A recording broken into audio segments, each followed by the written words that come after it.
అందుకనే అధ్యాపకుడు వేరు, గురువు వేరు. మన దరిద్రం ఏమిటంటే గురు పూజ రోజు అధ్యాపక దినోత్సవం చేసేస్తూ ఉంటాం. పదార్థ విజ్ఞానం బోధించేవాడు మాత్రమే అధ్యాపకుడు, పరమార్థ జ్ఞానం చెప్పేవాడే గురువు. ఆ రెండిటికి చాలా తేడా ఉంది. పరమార్థ జ్ఞానం చెప్పాలి గురువు. నువ్వు ఓ పని చేసి మర్చిపోయినావు, నేను గుర్తుపెట్టుకున్నా. కర్మ ఎవరిని విడిచిపెట్టదండోయ్. ఒకవేళ భగవంతుడైనా కాస్త ఎక్స్క్యూజ్ చేస్తాడు, కొంచెం కన్సెషన్ ఇస్తాడు, కొంచెం ఎగ్జంప్షన్ ఇస్తాడు.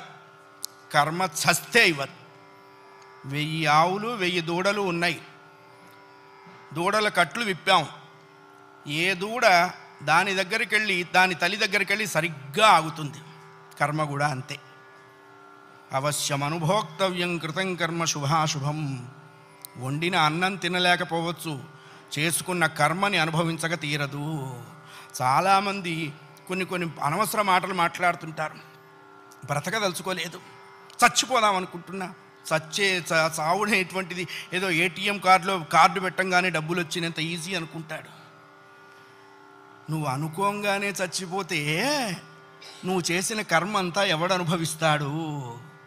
కర్మానుభవం అనుభవించడం కోసమైనా అది నిన్ను బ్రతికిస్తుంది.